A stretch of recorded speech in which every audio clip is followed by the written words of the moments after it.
fair to say we lobbied pretty hard to get this game in Ireland.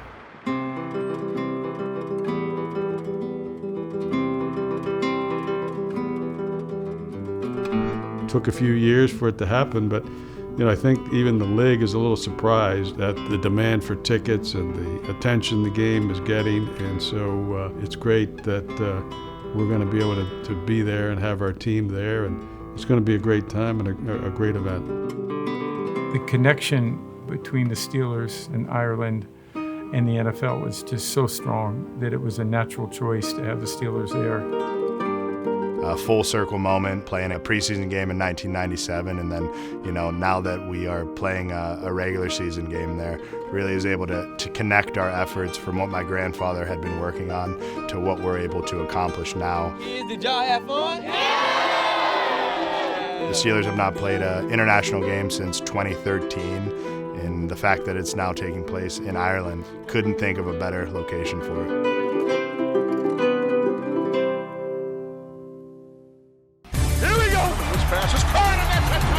That's the way to work. Come on. He's been that sack. The Steelers win the football game. Let's go. Come get it. You know what it is. This one is in the history books. Here we go. Welcome to the 84 Lumber Mike Tomlin Show. Hi, everybody. Welcome to the 84 Lumber Mike Tomlin Show. I'm Missi Matthews. It is week 5, a bye week for the Pittsburgh Steelers, but coming off a huge win in Dublin, the first NFL regular season game in Ireland. To break it all down for you this week with me is Bob Pompeani. Coach Tomlin gets the week off, but we're still here and just so excited to talk about the experience that was Ireland, the game.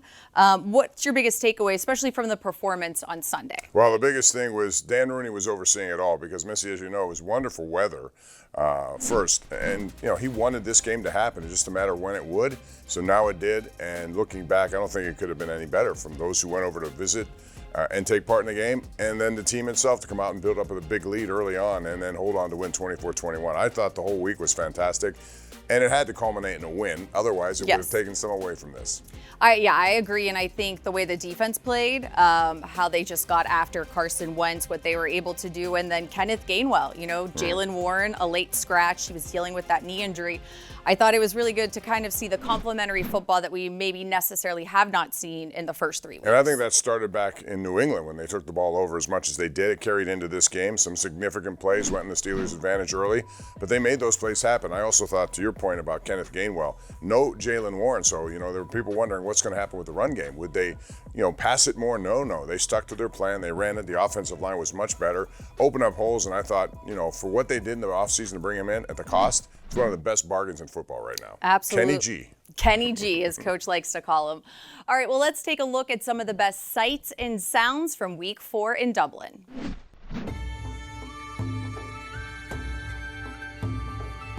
Fáilte a bhaile, or as the Irish say, welcome home.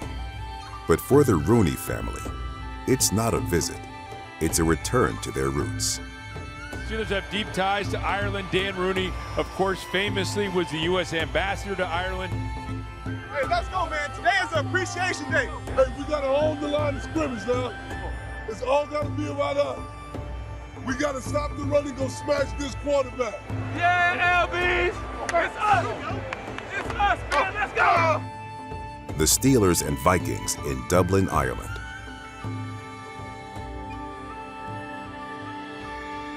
The first NFL regular season game ever played on the Emerald Isle.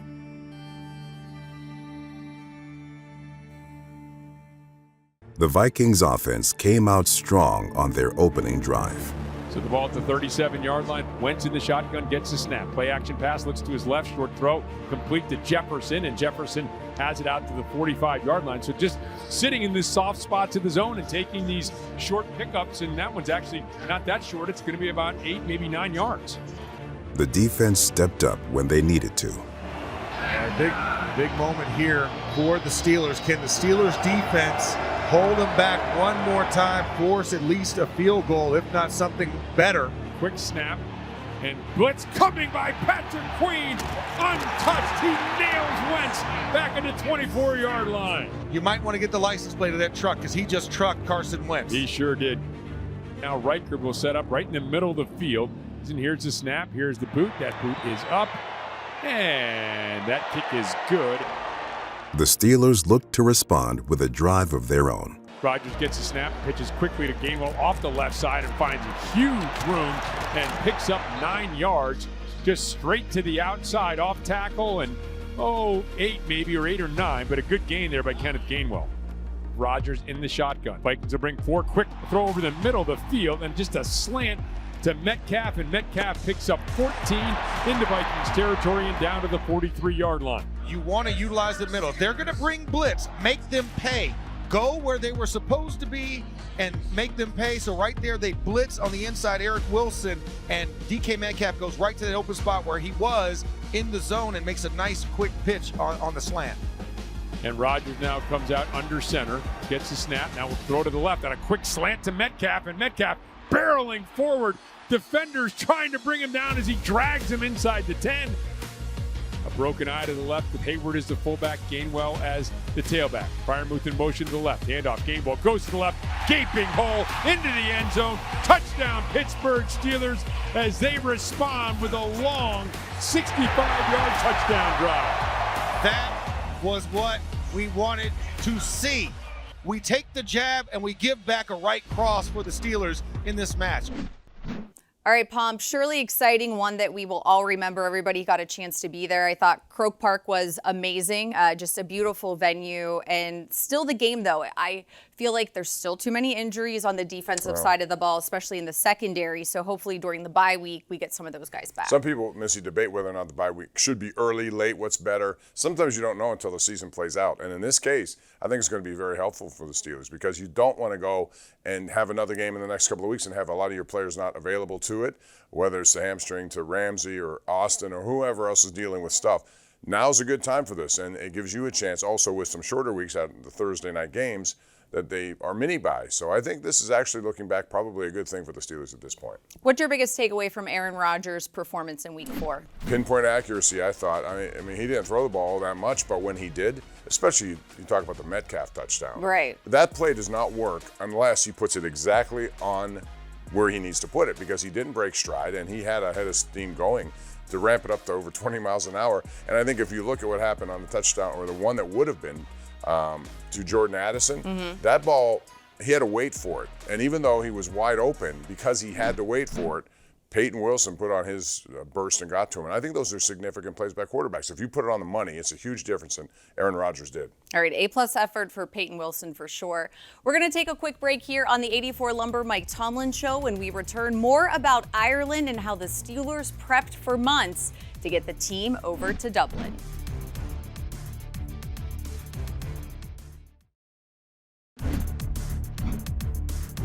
Welcome back to the 84 Lumber Mike Tomlin Show. Welcome back, everyone. It was not a quick process. Months were taken by staffs here in Pittsburgh and also over in Ireland to make the first game in Dublin a possibility. Here's the latest episode from The Standard and how it was made possible. In less than 48 hours, the Steelers will play the first regular season NFL game in Ireland at Croke Park, putting the iconic venue on a massive international stage. Croke Park is a very special place both in Ireland and across Europe. We're one of the largest stadiums in Europe and the largest in Ireland.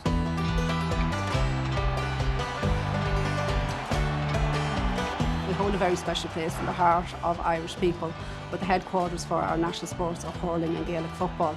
And it's where we come together to celebrate both club and county, both in championship and league games. Croke Park plays a major part in Irish history and has done down through the years. We've had numerous events here, from tragic ones from the likes of Bloody Sunday all the way to our All-Ireland finals and then on to concerts. We've had the Pope's Day Mass. When you talk to the Irish about what that stadium means to them, they light up in terms of just how special of a place that is. Now that we're going to play a regular season game at Croke and the Steelers will be a part of that history, really fitting, and we're just honored to have the opportunity. It's where people come together to celebrate, whether it be for sport, concerts, And now we have the NFL coming. I think that really is the icing on the cake for us, to be able to showcase our national stadium, to be able to showcase us for such a big and important game, such as an NFL game. I'm really looking forward to being part of it. Before the NFL graces the hallowed pitch, the 141-year-old stadium received a facelift. Croke Park's was been preparing for the game for quite some time.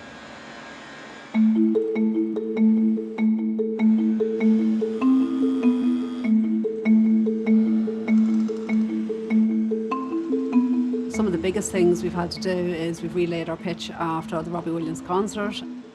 The locker rooms have been upgraded and expanded to accommodate an NFL team.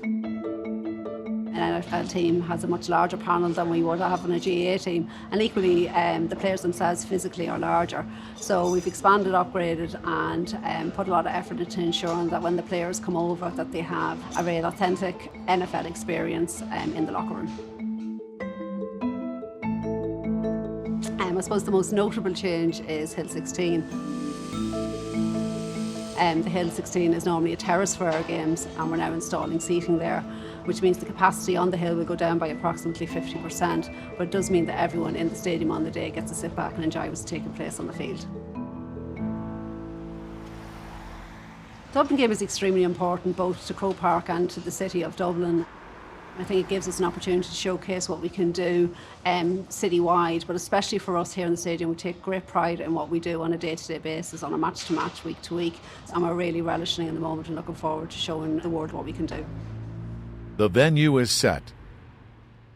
Now, after months of preparation for the team's arrival in the country, the plan can be put in motion. Well, we're trying to treat it as much like a normal road trip for our guys as possible, just to keep things familiar and try to keep them in an environment in which their sole focus is the outcome of the game. As Coach Tomlin liked to say, it's a business trip and our business is winning.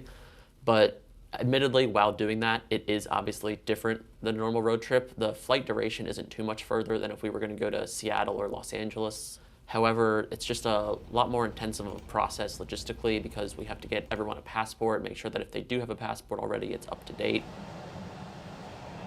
Road game domestically is going to be a little bit different than it is we're going international. The term carnet comes into mind, so to catalog everything we do, everything that's in our trunks that involves customs numbers and weights and values that customs require going overseas. The NFL being the main sponsor of this game, they provide us with some field equipment, so we don't have to really pack as much, blocking dummies and footballs and step overs that we would do on like a normal practice day. It's still a normal week for us. We hit the ground running after practice, packing player bags and getting them on the truck. At this point, we've already sent over, 2 trucks worth of equipment to be loaded onto the pallets at the airport. So that way, that second truck after practice, we can kind of just get all the player bag stuff and anything like the last minute items. They can be sent over while our buses are, en route to the airport.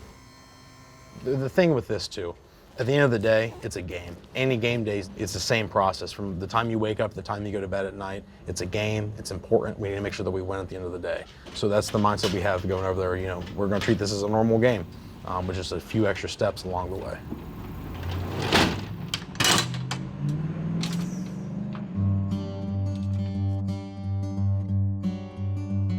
I smile when I think about the late, great Ambassador Rooney and how fired up he would be about this game. I remember when he was ambassador to Ireland, he used to have a 4th of July flag football game every year.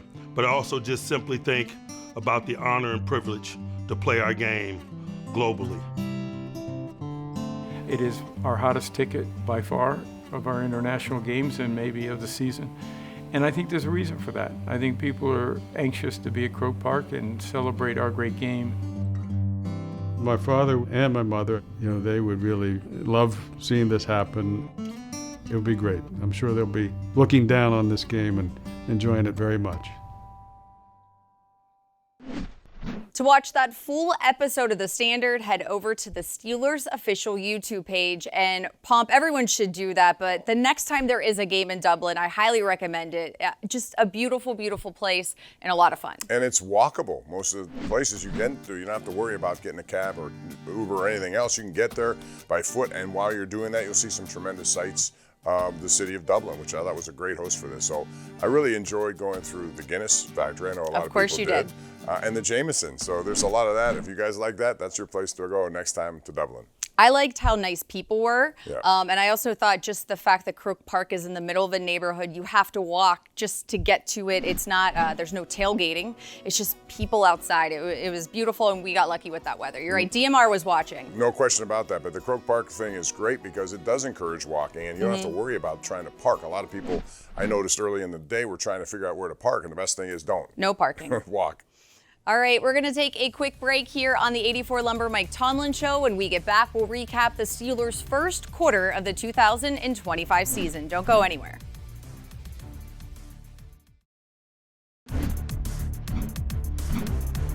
Welcome back to the 84 Lumber Mike Tomlin Show.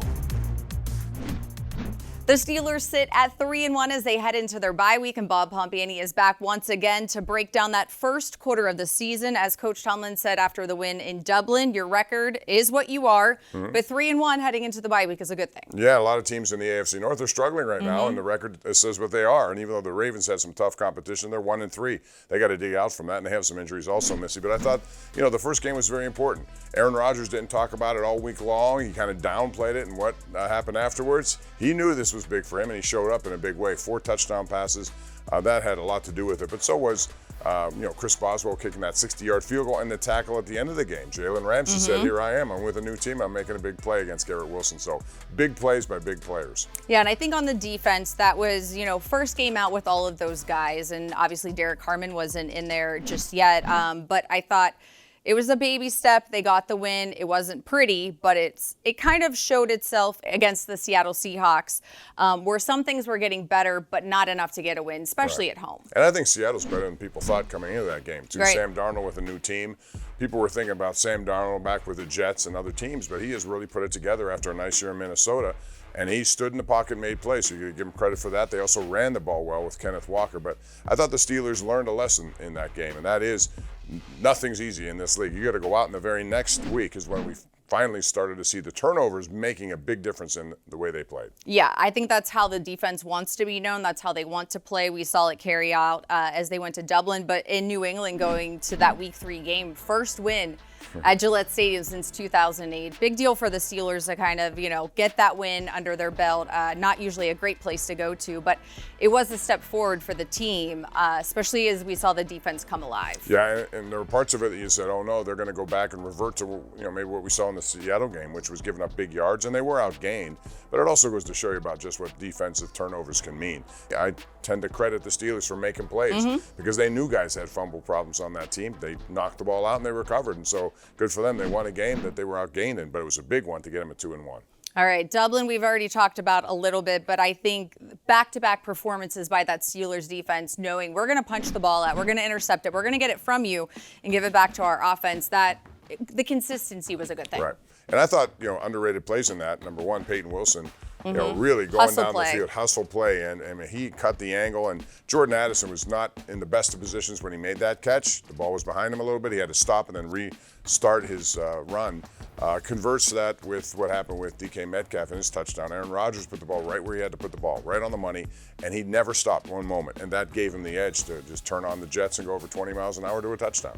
All right, well, bye week is a good time to get healthy, and that's what the Steelers are hoping to do. It's appropriate, though, I feel like, coming out of the bye. Cleveland at home, a 1 o'clock game, but then a short week going to Cincinnati. Yeah, Missy, I think the schedule right now is in their favor because 3 of the next 4 are at home.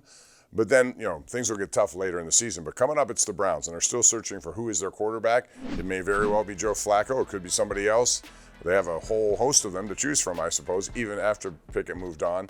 But that defense is still a very good defense. I think people need to understand when they play Cleveland, they're going to be in for a tough game. Green Bay found that out when they went there and lost to Cleveland in Cleveland. So no matter, AFC North is AFC North. It's never going to be easy. Right. I will say, though, the Browns are playing the Vikings in London, so they'll be coming home from that trip going into a normal game week. Right. So will be interesting, and they're coming here to Pittsburgh, which will feel so good to get back home, even though Croke Park felt like a Steelers home game. But then Cincinnati, they've had clearly some issues this season in terms of trying to get that offense going But it's still a Thursday night. It's a short week. It's a division opponent. And as Coach always says, throw the records out. Right, and they'll be desperate at that point, you would think, even though they're 2-2 right now with a game coming up. But, man, the way their offense is going, they're struggling. And people like Jamar Chase getting a little anxious and frustrated. Jake Browning has a lot of pressure on him. I wouldn't be surprised at some point if they make a trade, just because there are guys out there. Specifically, I'll name one, Russell Wilson. If he's not going to play with the Giants, maybe he's a guy they go after. But you can't have the kind of outpouring of, offensive plays that other teams put on you, and you're not scoring at all. The other night was 28-3, and they've been just absolutely torched 2 games in a row. So they're going to be desperate. Yeah, maybe solidifying the offensive line a little too, but that's problems for the Bengals to figure out. But then you said with the Green Bay Packers, a Sunday night game, Aaron Rodgers versus Green Bay. This is bigger than Packers and Jets. There's no question, and Green Bay is one of those teams that everybody thought coming in. They picked up Micah Parsons to make their defense better, although they gave up 40 points in that game against Dallas. So, but Jordan Love's playing at a high level. The Steelers are going to have to do what they've been doing the last couple of weeks, I think. Try to get to him, pressure. They blitzed in Croke Park 22% of the time. And the last play of the game was one of those as well. So I think it's important for them to get aggressive against quarterbacks like that and take advantage of maybe a turnover or two that can help them. All right, and then lastly, the Colts to close out the second quarter of the season. I feel like typically we've been going to Lucas Oil, but they get to come here to Pittsburgh in the elements. But they have Danny Dimes now, right? Or Indiana Jones, whatever you want to call him. He's been really good. He left New York. They didn't want him, and all of a sudden, voila, he's a good. I think Shane Steichen's a very good coach, offensive mind, who brings the best out of these guys. He's been really good for them, and they have a great running game, as you know, and that's going to be the thing. They're going to try to use that run game setup, play action, and if so, Jones has been very good. So that's not going to be an easy game based on what people thought at the beginning of the season. Absolutely not. Well, we hope Mike Tomlin enjoys his bye week and the rest of the Steelers players. I hope you enjoy it too. Thanks for joining me today, Pom. Always a pleasure, Missy. Really appreciate it. That's going to do it for the 84 Lumber Mike Tomlin Show. Thanks for joining us. Coach Tomlin's press conference will happen next week, and we'll be back to recap and get you ready for Week 6.